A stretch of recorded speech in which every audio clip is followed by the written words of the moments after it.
आपका स्वागत है इस छोटी सी वीडियो में जहां हम डार्क मैटर और डार्क एनर्जी के रहस्य को समझेंगे। ये बहुत कम्प्लेक्स हो सकता है लेकिन हम आपको 5 मिनट के अंदर एक कॉन्साइज ओवरव्यू देंगे। तो चलिए शुरू करते हैं। हमारा सफ़र कॉस्मोस में डार्क मैटर के साथ शुरू होता है जो हमारे यूनिवर्स का लगभग 27% हिस्सा है। अनलाइक रेगुलर मैटर जो कि एटम्स और पार्टिकल जिनको हम देख सकते हैं, डार्क मैटर इनविजिबल है और लाइट को इमिट या एब्जॉर्ब नहीं करता। लेकिन इसका एग्जिस्टेंस को दिखाने के लिए हम ग्रेविटेशनल इफेक्ट्स पर भरोसा करते हैं जो विजिबल मैटर पर पड़ते हैं। डार्क मैटर के होने का एक मुख्य सबूत ग्रेविटेशनल लेंसिंग है जो गैलेक्सीज के क्लस्टर जैसे भारी मासेस पर बनने वाली लाइट को बेंड करती है बैकग्राउंड। डार्क मैटर गैलेक्सीज के चारों तरफ वास्ट हेलोस बनाती है जिससे वो एक साथ बने रहते हैं।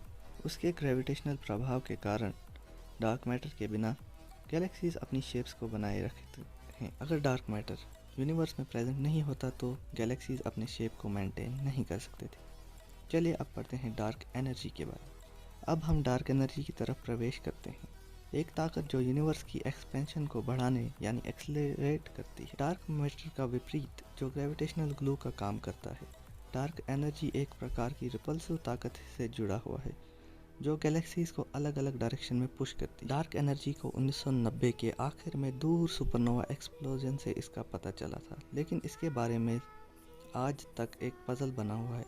इसका ओरिजिन और नेचर के बारे में काफ़ी कम जानकारी है, लेकिन इसे आमतौर पर कॉस्मोलॉजिकल कांस्टेंट या वैक्यूम एनर्जी कहा जाता है। डार्क मैटर और डार्क एनर्जी कैसे एक दूसरे के साथ इंटरेक्ट करते हैं? तो कैसे डार्क मैटर और डार्क एनर्जी एक दूसरे के साथ इंटरेक्ट करते हैं जबकि उनका अलग अलग प्रभाव होता है?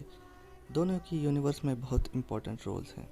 डार्क मैटर के ग्रेविटेशनल पुल से स्ट्रक्चर जैसे गैलेक्सीज और गैलेक्सी क्लस्टर्स बनते हैं, जबकि डार्क एनर्जी का रिपल्सिव पुल इस अट्रैक्शन को बैलेंस करता है जिससे यूनिवर्स एक्सपैंड करता है।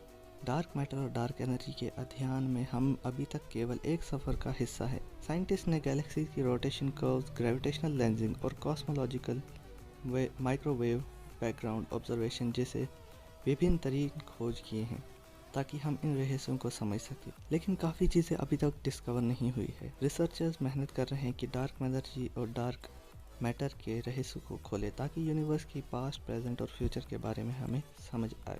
समरी में कहा जाए तो डार्क मैटर और डार्क एनर्जी ब्रह्मांड के सबसे दिलचस्प और रहस्य तत्वों में से दो हैं। डार्क मैटर तो नज़र नहीं आता लेकिन उसके ग्रेविटेशनल प्रभाव से ब्रह्मांड को शेप मिलता है, जबकि डार्क एनर्जी ब्रह्मांड की एक्सपेंशन को बढ़ावा देती है जो कि करंट अंडरस्टैंडिंग ऑफ फिजिक्स को नकारता है। जब हम इन रहस्यों को पर्दों को खोलते हैं तभी हमारा ब्रह्मांड और हमारी उसमें स्थिति को समझने का दरवाज़ा खुलता है।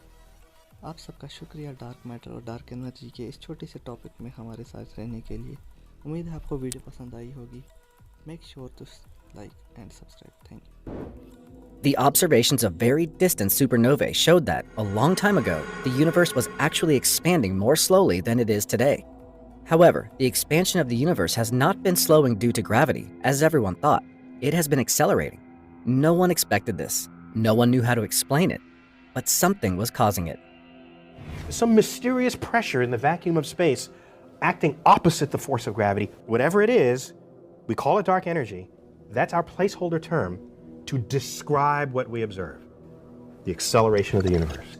Nothing known will stop this. So there's been some concern that maybe space does not have the flexibility necessary to allow such rapid expansion. And might space tear in some way previously unimagined? And what does that even mean? Does the question even have validity? Scientists still don't know what the correct explanation is. This energy, in whatever form, is needed to reconcile the measured geometry of space with the total amount of matter in the universe. It turns out that roughly 68% of the universe is dark energy. Dark matter makes up about 27%. The rest, everything on Earth, everything observed with all of our instruments, all normal matter, adds up to less than 5% of the universe. The universe is far from being fully understood. There are many different theories as to what dark matter and dark energy actually are, but scientists have been searching for these elusive entities for decades.